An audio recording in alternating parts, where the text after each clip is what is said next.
ನಮಸ್ಕಾರ. ಬಿಸ್ನೆಸ್ ಮಾಡಬೇಕಾದ್ರೆ ಪ್ರತಿಯೊಬ್ಬರ ಪಯಣದಲ್ಲೂ ಒಂದು ನಿರ್ಣಾಯಕ ಘಟ್ಟ ಬರುತ್ತೆ. ಆವಾಗ ನಾವು ಈಗಿರೋ ದಾರಿಯಲ್ಲೇ ಮುಂದುವರಿಬೇಕಾ ಅಥವಾ ಒಂದು ಹೊಸ ದಿಕ್ಕಿಗೆ ಅಂದ್ರೆ ಪಿವಟ್ ಮಾಡಬೇಕಾ ಅಂತ ನಿರ್ಧರಿಸಬೇಕು. ಇವತ್ತಿನ ಈ ವಿಶ್ಲೇಷಣೆಯಲ್ಲಿ ಈ ಒಂದು ದೊಡ್ಡ ನಿರ್ಧಾರವನ್ನ ಹೇಗೆ ತಗೋಬೇಕು ಅನ್ನೋದನ್ನ ನೋಡೋಣ ಬನ್ನಿ. ಪಿವೋಟ್ ಮಾಡ್ಬೇಕಾ ಅಥವಾ ಬೇಡ್ವಾ? ಇದು ಬರೀ ಒಂದು ಪ್ರಶ್ನೆ ಅಲ್ವಾ? ಇದು ಸಾವಿರಾರು ಉದ್ಯಮಿಗಳು ಮತ್ತೆ ಬಿಸ್ನೆಸ್ ಲೀಡರ್ಗಳನ್ನ ರಾತ್ರಿಯೊತ್ತು ನಿದ್ದೆ ಮಾಡೋಕೆ ಬಿಡದೆ ಒಂದು ದೊಡ್ಡ ಸವಾಲು. ಸರಿಯಾದ ಟೈಮಲ್ಲಿ ತಗೊಳ್ಳೋ ಒಂದು ಸಣ್ಣ ನಿರ್ಧಾರ ಇಡೀ ಬಿಸ್ನೆಸ್ನ ಭವಿಷ್ಯವನ್ನೇ ಬದಲಾಯಿಸಿ ಬಿಡಬಹುದು. ಸಾಮಾನ್ಯವಾಗಿ ಏನಾಗತ್ತೆ ಅಂದ್ರೆ ಇಂಥ ದೊಡ್ಡ ನಿರ್ಧಾರಗಳನ್ನ ನಾವು ನಮ್ಮ ಮನಸ್ಸು ಹೇಳಿದ್ದನ್ನ ಕೇಳಿ ಅಥವಾ ಗಟ್ ಫೀಲಿಂಗ್ ಮೇಲೆ ತಗೊಂಡ್ಬಿಡ್ತೀವಿ. ಆದರೆ ಅದರಿಂದ ಆಚೆ ಬಂದು ಡೇಟಾ ಮತ್ತು ತರ್ಕದ ಆಧಾರದ ಮೇಲೆ ಒಂದು ಸ್ಪಷ್ಟವಾದ ಗಟ್ಟಿಯಾದ ಚೌಕಟ್ಟನ್ನ ಹೇಗೆ ರೆಡಿ ಮಾಡ್ಕೋಬೋದು ಅನ್ನೋದನ್ನ ಅರ್ಥ ಮಾಡ್ಕೊಳ್ಳೋಣ. ಸರಿ, ಈ ಚರ್ಚೆಯನ್ನ ನಾವು 5 ಭಾಗಗಳಾಗಿ ನೋಡೋಣ. ಮೊದಲು ಈ ನಿರ್ಧಾರ ಯಾಕೆ ಅಷ್ಟು ಗಂಭೀರ ಅನ್ನೋದು, ಆಮೇಲೆ ಒಂದು ನಿರ್ಧಾರದ ದಿಕ್ಸೂಚಿಯನ್ನ ಹೇಗೆ ಕಟ್ಟೋದು, ನಂತರ ಕಾರ್ಯಸಾಧ್ಯತೆಯ 3 ಮುಖ್ಯ ಸ್ತಂಭಗಳು, ಆಮೇಲೆ ಕಾರ್ಯತಂತ್ರ ಮತ್ತು ರಿಸ್ಕ್, ಮತ್ತು ಕೊನೆಗೆ ಆ ಅಂತಿಮ ನಿರ್ಧಾರಕ್ಕೆ ಹೇಗೆ ಬರೋದು ಅಂತ ನೋಡೋಣ. ಹಾಗಾದ್ರೆ ನಮ್ಮ ಮೊದಲನೇ ಭಾಗ ಶುರು ಮಾಡೋಣ. ನೋಡಿ, ಪಿವಟ್ ಮಾಡೋದು ಅಂದ್ರೆ ಸುಮ್ಮನೆ ದಾರಿ ಬದಲಾಯಿಸೋದಲ್ಲ. ಅದು ಒಂದು ಅನಿಶ್ಚಿತತೆಯಿಂದ ಹೊರಗೆ ಬಂದು ಒಂದು ಸ್ಪಷ್ಟವಾದ ಗೇಮ್ ಪ್ಲಾನ್ಗೆ ಹೋಗ್ಬೇಕಾದ ಒಂದು ದೊಡ್ಡ ಹೆಜ್ಜೆ.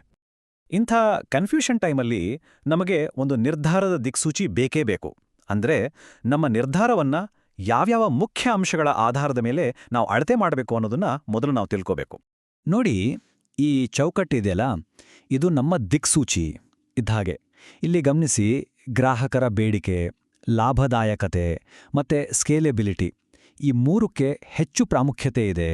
ಅದೇ ಸಮಯದಲ್ಲಿ ಸ್ಟ್ರಾಟಜಿಕ್ ಫಿಟ್ ಅಂದ್ರೆ ನಮ್ಮ ಕಂಪನಿಯ ವಿಷನ್ಗೆ ಹೊಂದಾಣಿಕೆ ಆಗುತ್ತಾ ಅನ್ನೋದು, ಮತ್ತೆ ರಿಸ್ಕ್, ಇವುಗಳಿಗೆ ಮಧ್ಯಮ ಪ್ರಾಮುಖ್ಯತೆ ಇದೆ. ಇದು ನಮಗೆ ಎಲ್ಲಿ ಹೆಚ್ಚು ಗಮನ ಕೊಡಬೇಕು ಅಂತ ಸ್ಪಷ್ಟವಾಗಿ ಹೇಳುತ್ತೆ. ಇಲ್ಲಿ ಸ್ಕೇಲೆಬಿಲಿಟಿ ಅನ್ನೋ ಪದದ ಅರ್ಥವನ್ನ ಸ್ವಲ್ಪ ಸಿಂಪಲ್ ಆಗಿ ಅರ್ಥ ಮಾಡ್ಕೊಳ್ಳೋಣ. ಸ್ಕೇಲೆಬಿಲಿಟಿ ಅಂದ್ರೆ ನಮ್ಮ ಬಿಸ್ನೆಸ್ ಬೆಳೆದಂತೆ, ಅಂದ್ರೆ ಯೋಚನೆ ಮಾಡಿ, ಯೂಸರ್ಗಳ ಸಂಖ್ಯೆ 10 ಪಟ್ಟು ಜಾಸ್ತಿ ಆದರೂ ನಮ್ಮ ಖರ್ಚುಗಳು ಅದೇ ರೇಟ್ನಲ್ಲಿ ಜಾಸ್ತಿ ಆಗಬಾರ್ದು. ಕಡಿಮೆ ಖರ್ಚಿನಲ್ಲಿ ಆದಾಯವನ್ನ ಬೆಳೆಸೋ ಸಾಮರ್ಥ್ಯ, ಇದು ಲಾಂಗ್ ಟರ್ಮ್ ಯಶಸ್ಸಿಗೆ ತುಂಬಾನೇ ಮುಖ್ಯ. ಬನ್ನಿ, ಈಗ ನಮ್ಮ ವಿಶ್ಲೇಷಣೆಯ ಅತ್ಯಂತ ಪ್ರಮುಖ ಭಾಗಕ್ಕೆ ಬರೋಣ. ಯಾವುದೇ ಒಂದು ಹೊಸ ಐಡಿಯಾ ಅಥವಾ ಪಿವೆಟ್ ವರ್ಕ್ ಆಗುತ್ತಾ ಇಲ್ವಾ ಅಂತ ನಿರ್ಧರಿಸುವ 3 ಗಟ್ಟಿ ಸ್ತಂಭಗಳು. ಅವು ಗ್ರಾಹಕರ ಬೇಡಿಕೆ, ಲಾಭ ಮತ್ತು ಸ್ಕೇಲಬಿಲಿಟಿ. ಒಂದೊಂದಾಗಿ ಇದನ್ನ ನೋಡೋಣ. ಮೊದಲನೇ ಸ್ತಂಭ, ಗ್ರಾಹಕರ ಬೇಡಿಕೆ. ಇಲ್ಲಿ ನಾವು ನಮಗೆ ನಾವೇ ಕೇಳ್ಕೋಬೇಕಾದ ಪ್ರಶ್ನೆ ಏನು ಅಂದ್ರೆ, ನಮ್ಮ ಈ ಹೊಸ ಐಡಿಯಾಗೆ ನಿಜವಾಗ್ಲೂ ಮಾರ್ಕೆಟ್ ಇದೆಯಾ? ಇದನ್ನು ತಿಳ್ಕೊಳ್ಳೋಕೆ ಮಾರುಕಟ್ಟೆ ಎಷ್ಟು ದೊಡ್ಡದಿದೆ, ಜನ ಇದಕ್ಕೆ ದುಡ್ಡು ಕೊಡೋಕೆ ರೆಡಿ ಇದ್ದಾರಾ, ಮತ್ತು ನಾವು ಪರಿಹಾರ ಮಾಡ್ತಿರೋ ಸಮಸ್ಯೆ ಎಷ್ಟು ಗಂಭೀರವಾಗಿದೆ ಅನ್ನೋದನ್ನೆಲ್ಲ ಚೆಕ್ ಮಾಡಬೇಕು. ಎರಡನೇ ಸ್ತಂಭ, ಲಾಭದಾಯಕತೆ. ಒಳ್ಳೆ ಐಡಿಯಾ ಇದ್ರೆ ಮಾತ್ರ ಸಾಲದು ಅಲ್ವಾ, ಅದರಿಂದ ದುಡ್ಡು ಕೂಡ ಬರಬೇಕು. ಇದನ್ನ ಖಚಿತಪಡಿಸ್ಕೊಳ್ಳೋಕೆ ಮೊದಲು ನಮ್ಮ ಲಾಭಾಂಶ ಎಷ್ಟು ಅಂತ ಲೆಕ್ಕ ಹಾಕಿ. ಆಮೇಲೆ ಒಬ್ಬೊಬ್ಬ ಗ್ರಾಹಕನನ್ನ ಪಡೆಯೋಕೆ ನಮ್ಗೆ ಎಷ್ಟು ಖರ್ಚಾಗುತ್ತೆ, ಅಂದ್ರೆ ಕಸ್ಟಮರ್ ಅಕ್ವಿಸಿಷನ್ ಕಾಸ್ಟ್ ಅಥವಾ CAC ಎಷ್ಟು ಅಂತ ನೋಡಬೇಕು. ಕೊನೆಗೆ ಆ ಗ್ರಾಹಕನಿಂದ ನಮಗೆ ಲೈಫ್ ಟೈಮ್ನಲ್ಲಿ ಎಷ್ಟು ವ್ಯಾಲ್ಯೂ ಸಿಗುತ್ತೆ, ಅಂದ್ರೆ LTV, ಅದಕ್ಕೆ ಇದನ್ನ ಹೋಲಿಸಬೇಕು. ಈ ಹೋಲಿಕೆ ಇದೆಯಲ್ಲ, ಇದು ತುಂಬಾನೇ ಮುಖ್ಯ. ಇದು ನಮ್ಮ ಬಿಸ್ನೆಸ್ನ ಆರೋಗ್ಯವನ್ನ ಹೇಳುತ್ತೆ. ಒಬ್ಬ ಗ್ರಾಹಕರನ್ನ ಪಡೆಯೋಕೆ ನಾವು ಮಾಡೋ ಖರ್ಚಿಗಿಂತ ಅವರಿಂದ ಬರುವ ಆದಾಯ ಕನಿಷ್ಠ 3 ಪಟ್ಟು ಹೆಚ್ಚಿದ್ರೆ ಅದು ಒಂದು ಆರೋಗ್ಯಕರ ಚಿಹ್ನೆ. ಒಂದ್ವೇಳೆ ಅದು 1ಕ್ಕೆ 1ರಷ್ಟೇ ಇದ್ರೆ ಅಥವಾ ಅದಕ್ಕಿಂತ ಕಡಿಮೆ ಇದ್ರೆ ಅದು ಒಂದು ಅಪಾಯದ ಗಂಟೆ. ನಮ್ಮ ಬಿಸ್ನೆಸ್ ಮಾಡೆಲ್ನಲ್ಲೇ ಏನು ದೊಡ್ಡ ತಪ್ಪಿದೆ ಅಂತ ಅರ್ಥ. ಈಗ 3ನೇ ಸ್ತಂಭಕ್ಕೆ ಬರೋಣ, ಸ್ಕೇಲೆಬಿಲಿಟಿ. ಇಲ್ಲಿ 3 ಮುಖ್ಯ ಪ್ರಶ್ನೆಗಳು ಬರ್ತವೆ.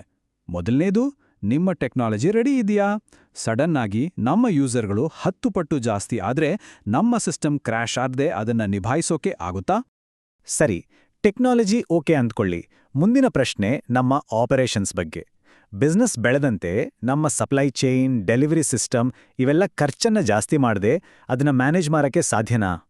ಮತ್ತು ಕೊನೆಯದಾಗಿ, ನಮ್ಮ ಬಿಸ್ನೆಸ್ಸು ಕೇವಲ ಒಂದೇ ಒಂದು ಮಾರ್ಕೆಟ್ಗೆ ಸೀಮಿತವಾಗಿದೆಯಾ ಅಥವಾ ಹೊಸ ಜಾಗಗಳಿಗೆ, ಹೊಸ ತರಹದ ಗ್ರಾಹಕರಿಗೆ ಇದನ್ನ ಸುಲಭವಾಗಿ ತಗೊಂಡು ಹೋಗಕ್ಕಾಗುತ್ತಾ? ಈ 3 ಪ್ರಶ್ನೆಗಳು ನಮ್ಮ ಸ್ಕೇಲೆಬಿಲಿಟಿಯ ಒಂದು ಕ್ಲಿಯರ್ ಪಿಕ್ಚರ್ ಕೊಡುತ್ತವೆ. ಸರಿ, ಇಷ್ಟೊತ್ತು ನಾವು ನಂಬರ್ಸ್ ಬಗ್ಗೆ ಮಾತಾಡಿದ್ವಿ. ಈಗ ಅಷ್ಟೇ ಮುಖ್ಯವಾದ ಇನ್ನೊಂದು ವಿಷಯಕ್ಕೆ ಬರೋಣ. ಈ ಹೊಸ ಐಡಿಯಾ ನಮ್ಮ ಕಂಪನಿಯ ದೊಡ್ಡ ಚಿತ್ರಣಕ್ಕೆ, ನಮ್ಮ ವಿಷನ್ಗೆ ಸರಿಹೊಂದುತ್ತಾ ಮತ್ತು ಇದರಲ್ಲಿ ಯಾವ ತರಹದ ರಿಸ್ಕ್ಗಳು ಇವೆ ಅನ್ನೋದನ್ನ ಮಾಡೋಣ. ಇಲ್ಲಿ ನಾವು ಕೆಲವು ಪ್ರಶ್ನೆಗಳನ್ನ ನಾವೇ ಕೇಳ್ಕೋಬೇಕು. ಈ ಹೊಸ ದಾರಿ ನಮ್ಮ ಕಂಪನಿಯ ಲಾಂಗ್ ಟರ್ಮ್ ಗೋಲ್ಗೆ ಹೆಲ್ಪ್ ಮಾಡ್ತಾ? ನಮ್ಮ ಬ್ರ್ಯಾಂಡ್ ಇಮೇಜ್ಗೆ ಇದು ಒಳ್ಳೇದಾ? ನಮ್ಮ ಹತ್ರ ಈಗಾಗಲೇ ಇರೋ ಶಕ್ತಿ ಮತ್ತು ಸಂಪನ್ಮೂಲಗಳನ್ನ ಇದು ಬಳಸ್ಕೊಳ್ತಾ? ಮತ್ತು ಮುಖ್ಯವಾಗಿ ಇದರಿಂದ ಮಾರ್ಕೆಟ್ನಲ್ಲಿ ನಮ್ಮ ಕಾಂಪಿಟೇಟರ್ಸ್ಗಿಂತ ನಮಗೇನಾದ್ರೂ ಅನುಕೂಲ ಆಗುತ್ತಾ? ಎಲ್ಲ ಅನಾಲಿಸಿಸ್ ಆಯ್ತು, ಎಲ್ಲ ಮಾಹಿತಿ ನಮ್ಮುಂದಿದೆ. ಈಗ ಆ ಅಂತಿಮ ನಿರ್ಧಾರ ತಗೊಳ್ಳೋ ಸಮಯ. ಈ ಎಲ್ಲ ಮಾಹಿತಿಯನ್ನ ಒಟ್ಟಿಗೆ ಸೇರಿಸಿ ಒಂದು ಆತ್ಮವಿಶ್ವಾಸದ ನಿರ್ಧಾರಕ್ಕೆ ಹೇಗ್ ಬರೋದು ಅಂತ ನೋಡೋಣ. ನೋಡಿ, ಈ ಎಲ್ಲ ಮಾಹಿತಿಯನ್ನ ಒಟ್ಟಿಗೆ ತರಲಿಕ್ಕೆ ಒಂದು ಸಿಂಪಲ್ ಆದ ಟೂಲ್ ಇದೆ: ತೂಕದ ಅಂಕಗಳ ಚೌಕಟ್ಟು. ಇಲ್ಲಿ ನಾವು ಮಾತಾಡಿದ ಪ್ರತಿಯೊಂದು ಅಂಶಕ್ಕೂ ಅದರ ಪ್ರಾಮುಖ್ಯತೆ ತಕ್ಕಂತೆ ಒಂದು ತೂಕ ಅಂದ್ರೆ ವೇಟೇಜ್ ಕೊಡ್ತೀವಿ. ಉದಾಹರಣೆಗೆ, ಕಸ್ಟಮರ್ ಡಿಮಾಂಡ್ಗೆ 40% ವೇಟೇಜ್. ಆಮೇಲೆ ಒಂದೊಂದಕ್ಕೂ 1ರಿಂದ 10ರವರೆಗೆ ಸ್ಕೋರ್ ಕೊಟ್ಟು ನಮ್ಮ ನಿರ್ಧಾರಕ್ಕೆ ಒಂದು ವಸ್ತುನಿಷ್ಠ ಆಧಾರವನ್ನ ಸೃಷ್ಟಿ ಮಾಡ್ತೀವಿ. ಈ ಡೋನಟ್ ಚಾರ್ಟ್ ನೋಡಿದ್ರೆ ನಿಮ್ಗೆ ಇನ್ನೂ ಕ್ಲಿಯರ್ ಆಗಿ ಗೊತ್ತಾಗುತ್ತೆ. ನೋಡಿ, ಗ್ರಾಹಕರ ಬೇಡಿಕೆ ಮತ್ತು ಲಾಭದಾಯಕತೆ ಇವೆರಡೂ ಸೇರಿ 70% ಪ್ರಾಮುಖ್ಯತೆಯನ್ನ ಹೊಂದಿವೆ.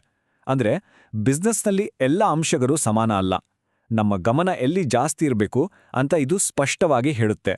ಮತ್ತು ಫೈನಲಿ ನೋಡಿ, ಈ ಚೌಕಟ್ಟಿಗೆ ಒಂದು ಉದಾಹರಣೆ ಸ್ಕೋರ್ ಹಾಕಿದಾಗ ನಮಗೆ 74.5 ಅಂತ ಒಂದು ಒಟ್ಟು ಅಂಕ ಸಿಕ್ಕಿದೆ.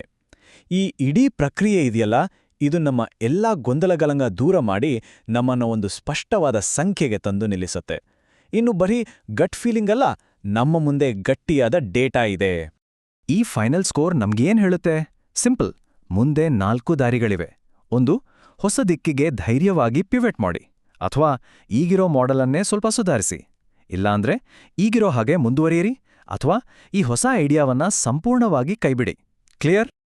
ಕೊನೆಗೆ ಹೇಳೋದಿಷ್ಟೇ, ಡೇಟಾ ಮತ್ತು ಫ್ರೇಮ್ವರ್ಕ್ಗಳು ನಮಗೆ ದಾರಿಯನ್ನ ತೋರಿಸ್ಬೋದು, ಉತ್ತರ ಕೊಡ್ಬೋದು. ಆದರೆ ಅಂತಿಮವಾಗಿ ಆ ಉತ್ತರದ ಮೇಲೆ ಧೈರ್ಯವಾಗಿ ಹೆಜ್ಜೆ ಇಡಬೇಕಾದದ್ದು ನಾವು.